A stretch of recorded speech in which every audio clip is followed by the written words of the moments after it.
Are you a man looking for an intensive program to help you overcome sexually addictive behaviors? Gateway to Freedom is your answer. Gateway to Freedom is a 3-day workshop for men seeking to overcome any destructive sexual habits. Whether married, single, or divorced, Gateway to Freedom will help men regain hope for a new life of purity and real contentment. The workshop is conducted by experts in the field of sexual addiction recovery with decades of combined experience. Read testimonials of workshop alumni at gatewaymen.com. Get all the info and register online at gatewaymen.com or call 1-800-49-PURITY. Hi, my name is Jonathan, and I'm the founder of the Gateway to Freedom Workshop.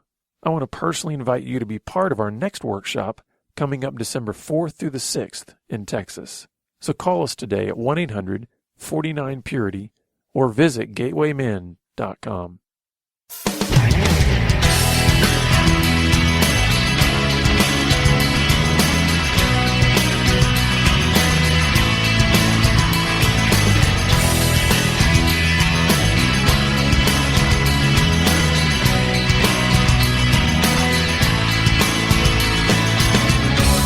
Welcome to Pure Sex Radio, training men, educating women.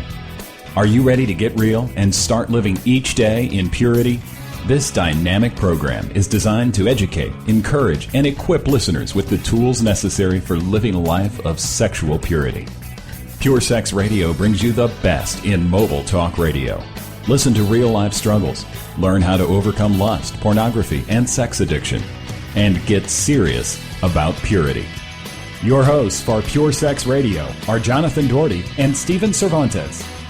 Jonathan is the director of Be Broken Ministries and founder of the Gateway to Freedom Workshop for Men. Stephen is the founder of the Hope Counseling Center. Visit us online at puresexradio.com. And now, please welcome Jonathan and Stephen on Pure Sex Radio.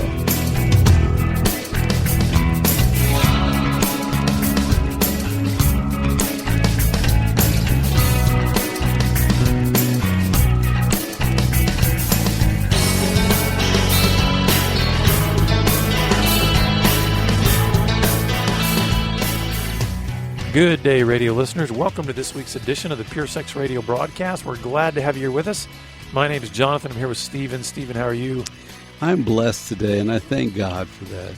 Well, I'm glad you said that because, you know, we are coming up on Thanksgiving, and I think Thanksgiving is just a great time of year to just reflect and remember all the things that we are thankful for. And there are so many things that we are thankful for here at Be Broken Ministries. And one of the things we are certainly thankful for are the many partners that have come alongside to support this broadcast and continue to help us to be able to distribute it through our podcast and also the radio stations around the country that air this broadcast. And so thank you. We are grateful for your support because we could not do this without you. So I pray that God will bless you in the coming year and that you will see great fruit from your partnership here.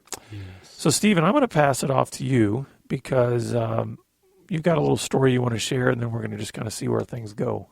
So I'm watching this movie, and in this movie, this girl's 35, and she is explaining how she doesn't talk to her father because her father cheated on her mother. And so I just don't talk to him anymore. And something happens in her life, and she goes to her father. And so this is like a 35-year-old woman talking to a 60-year-old man. And she says, "Dad, you should not have cheated on Mom." And the father says, "Really, it's none of your business." You know, it's my business what I do. It has no impact on you. That's the implication. It didn't matter to you that I did this. And she's going, "Dad, it traumatized me. It terrorized me." She didn't say this. She said, "Okay, Dad, I'll see you." And then she leaves.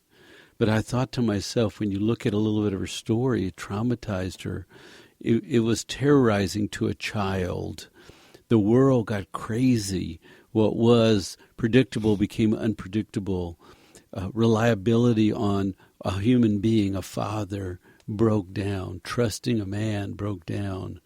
And so you see these tremendous implications to the child who grew up, and this happened maybe 20 years earlier or something, and she's still living the aftermath of this.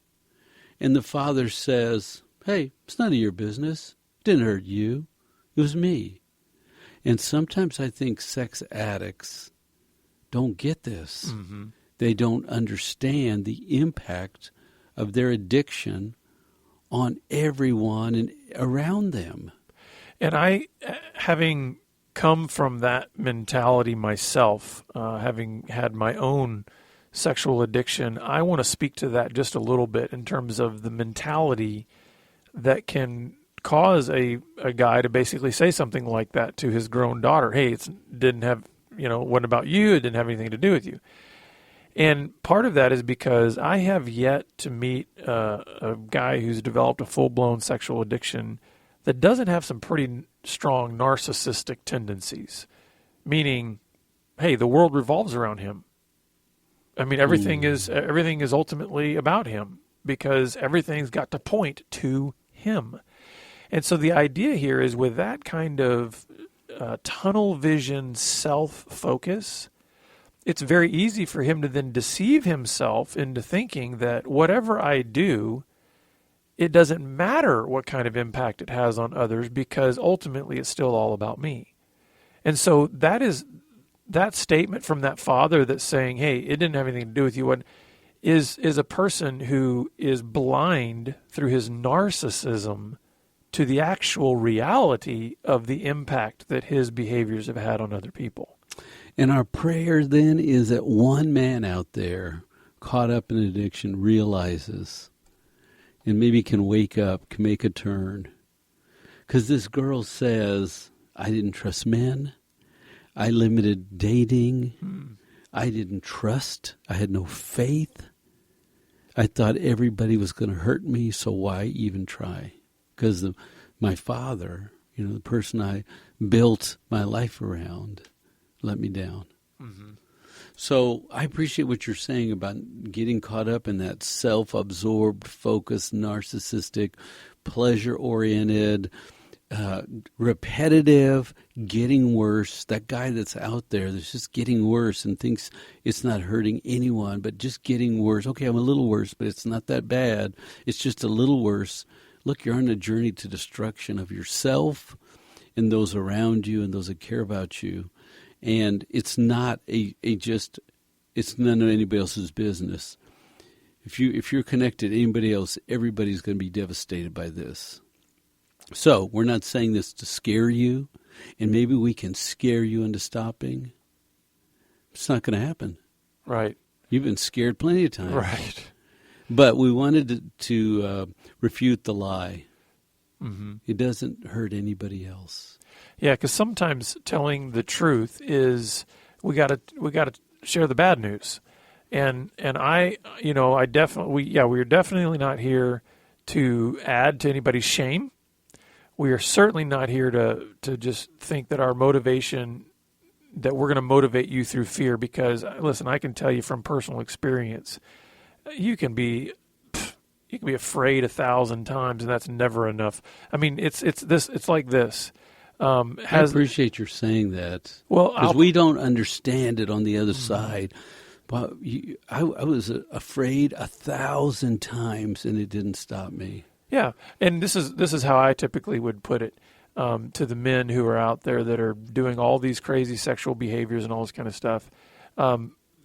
Is there a man out there that doesn't know that when you are following your sexual desires to the ultimate culmination, that there is, especially if you're engaging with other people, did you know there's such a thing as STDs? Right. That's right. Does that ever prevent Most anybody? Guys know, yeah. The fear of an STD has never once prevented a person from going down that road. So fear is not our motivation here. Truth is. Yes. And I think that's just it. Set you free.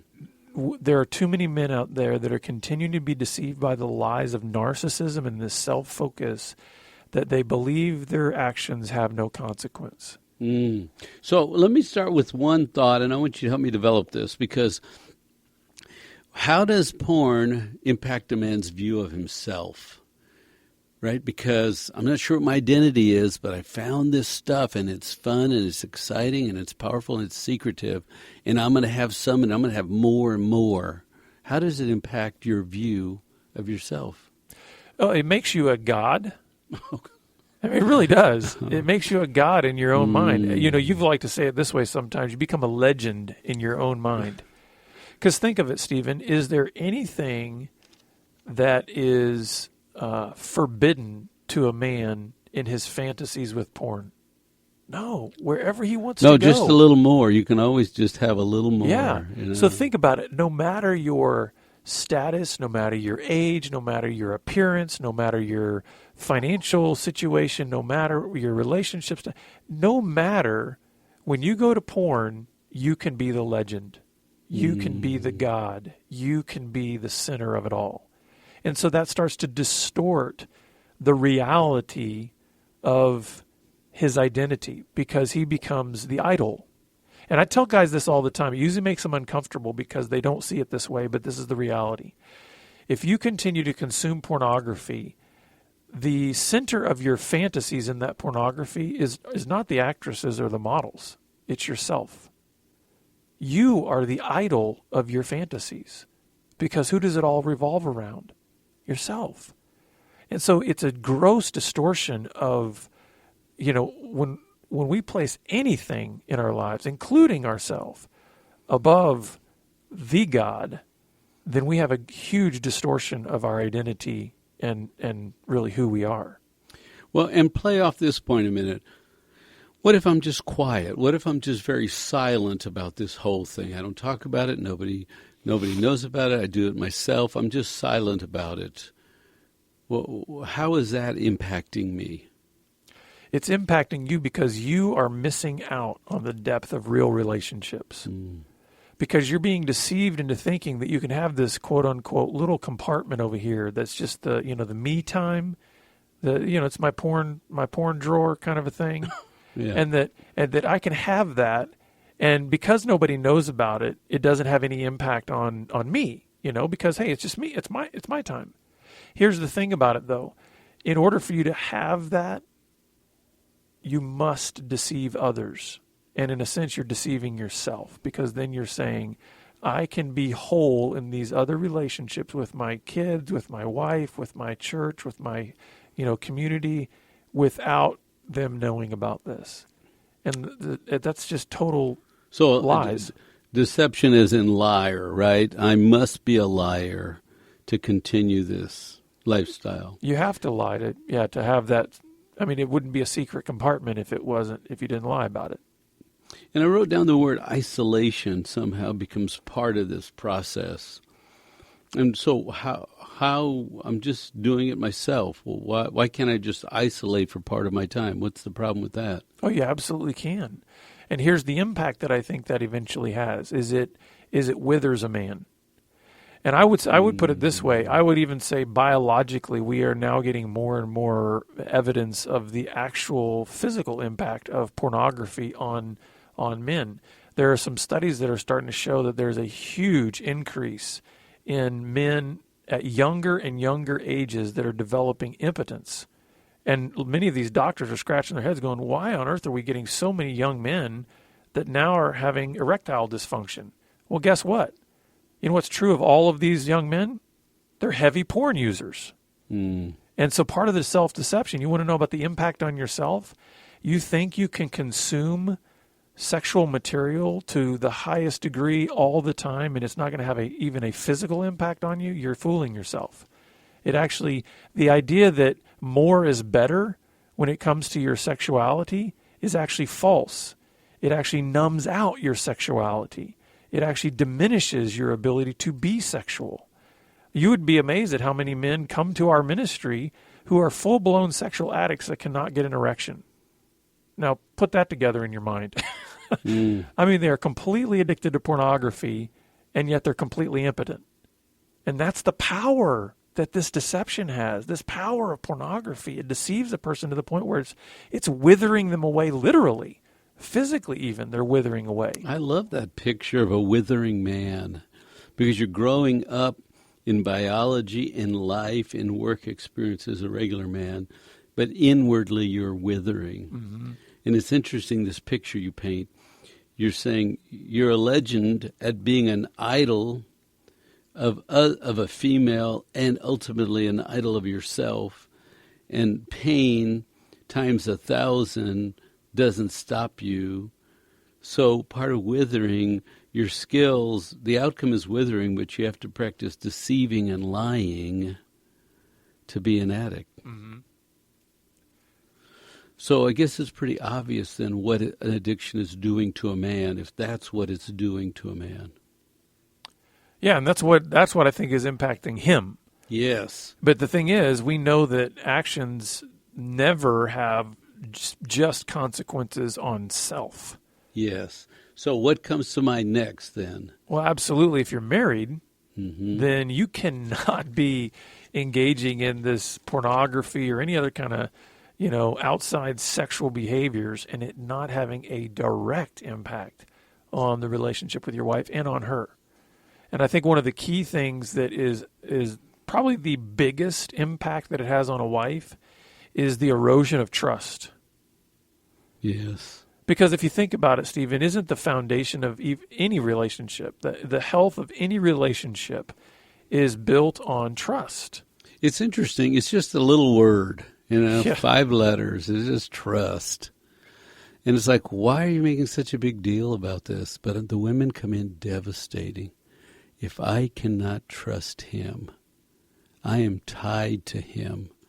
If he's not reliable, if he is in fact a man that's impervious to 1,000 units of pain, who's all about himself, deceiving and lying and withering away, and I find that he's not the image he presents to me.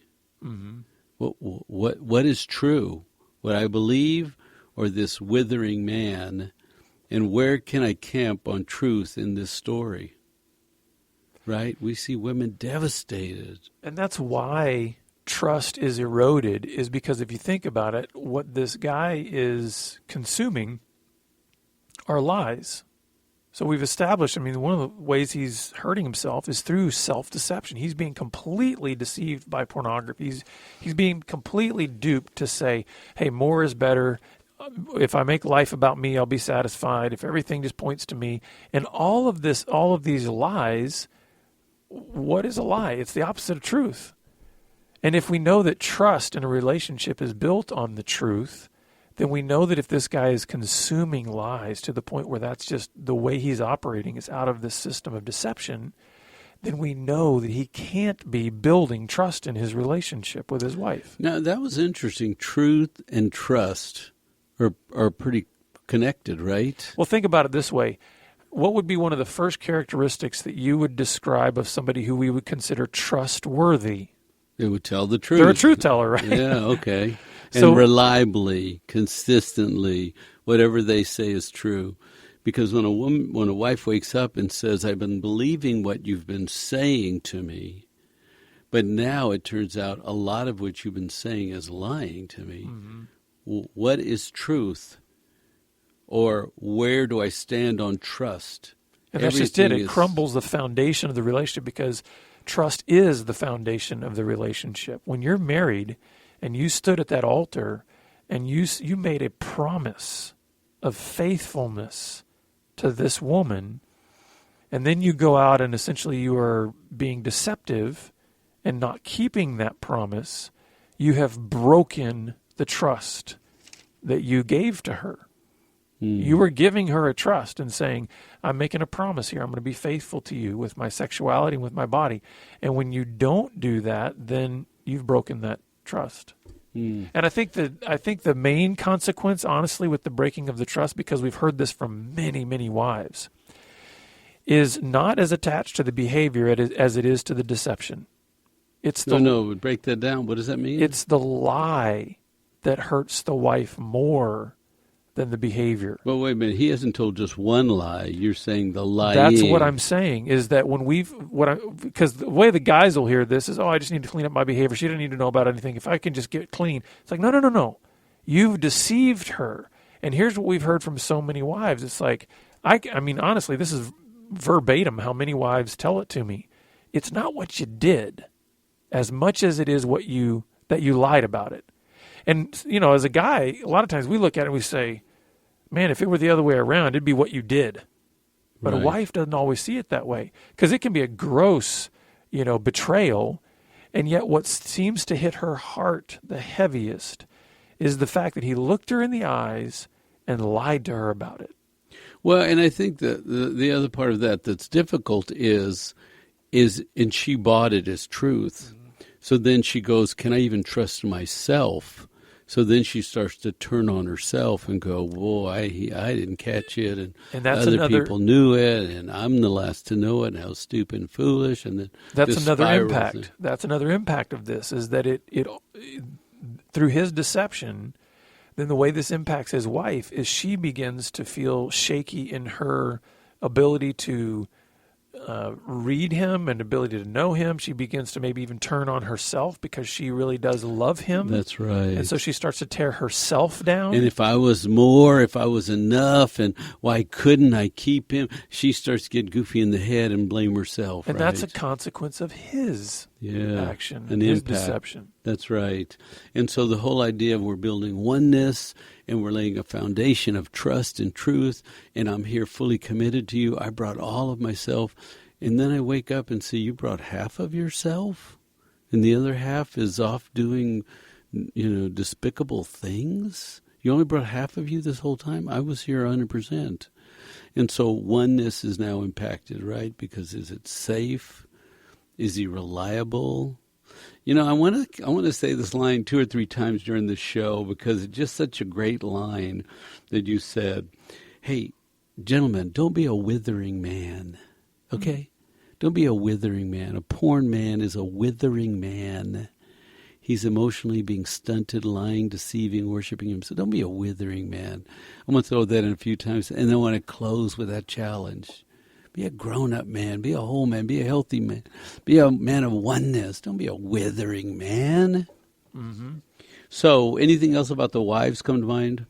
No, we can move on to the... Because I was thinking of children, and I mean this, children that can't trust came from devastating homes, right? When the security of the home is shattered, how do you trust other people? We learn it from our parents. And we learn whether the world is safe or not safe from the context we came out of as a child. And so, boy, this thing just moved me when she said, Dad, you shouldn't have done it. It really hurt me. It's warped the last 20 years of my life, my view of myself, of relationships, of trust, of involvement, of building. And he goes, hey, it was none of your business. Mm-hmm. It was none of your business. And, we talked in a previous broadcast about the eyes, and especially when we're a kid, how much we are impacted by what we see. And, dads, you need to hear this, because what you may think that nobody is picking up on in your home, your kids are picking up on it more than anybody. Mm. And you know what? Even if they can't interpret what they are seeing or what they are hearing or what they are feeling, they're still seeing it, hearing it, and feeling it. And,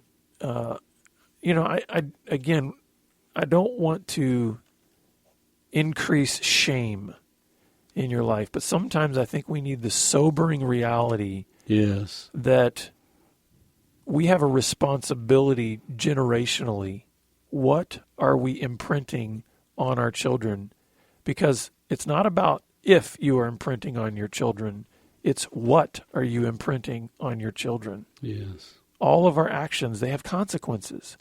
And I think sometimes how that plays out on children can be some of the most devastating consequences. Because even if, even when you may start to get better, man, then there's so much more work that you've got to try to help your child who is now around you, to those damaged around now you. they're yes. carrying on that tradition of deception or pornography, any number of things that they've picked up from you about how to lie and how to charm and how to, wiggle your way out of things and how to avoid and deny and all of that kind of stuff. And, it's interesting because we learn from the alcoholic community where if, like, dad's a drunk, sometimes mom tries to protect dad and say he's just sick or, he had a bad day at work and he struggles at the kids. Oh, he's just upset. And so sometimes wives trying to protect their family will try to protect the addict. And so that's another impact is somebody has got to cover for you. If you're not fully there, you're not fully engaging, somebody's got to pick up your slack. So that's one piece. And then the other piece is, so that's how mother might sort of pick up the slack and come up with reasons and explanations to cover your behavior. But even then you'll hear children say, I didn't want to bring my friends home. We never had sleepovers at my house.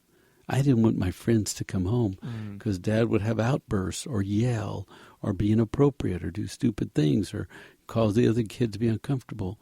So we never had sleepovers. I never brought friends to my house. That's an impact of what's going on here. So there's very obvious impacts, and there's all these little subtle impacts.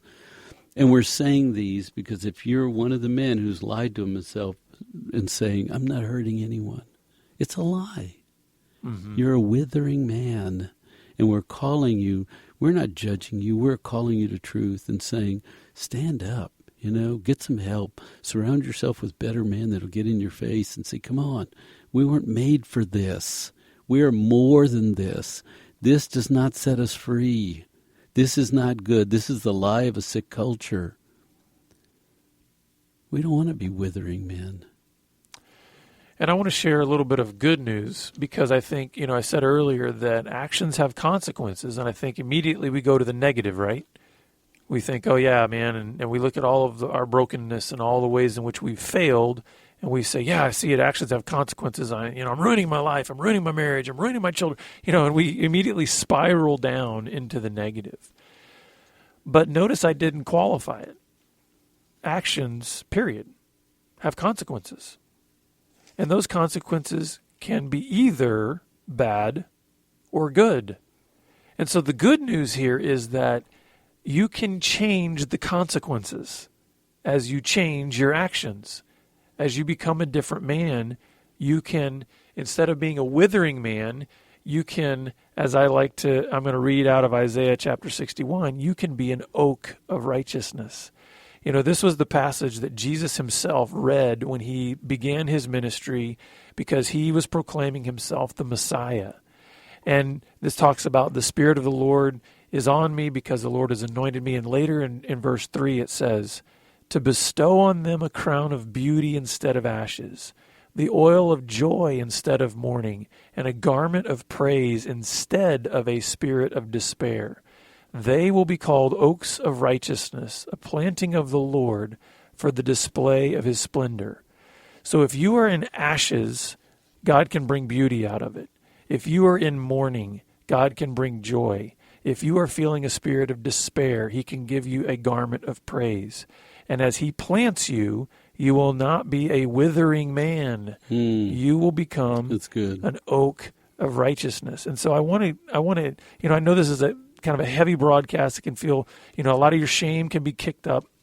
We want to be real in the sense that, hey, we all need to be called out at times when we're being deceived, when we're deceiving ourselves and others are deceiving us. But I want to end on this good news. Yes. That if you are a withering man, you do not have to wither any longer. Or if you've been one in the past, be a sapling of oak. Yeah. Right? Be a young shoot of oak. Be a seasoned oak or a hardened oak tree. Yeah. And so we pray that you will have the courage to take the step out and do what you need to do to come out of the dark and into the light. And we stand ready to help you here at our ministry. So please contact us today. I mean, we're here to help in your journey. You can call us at toll-free 1-800-49-PURITY, or we're going to give you the website here in a minute. But we want to help you to stand as an oak of righteousness. Men of Oak, we salute you. Thanks for being with us, and we look forward to having you back here again next week on the Pure Sex Radio broadcast. God bless. Pure Sex Radio is paid for by Be Broken Ministries. Visit us online at puresexradio.com.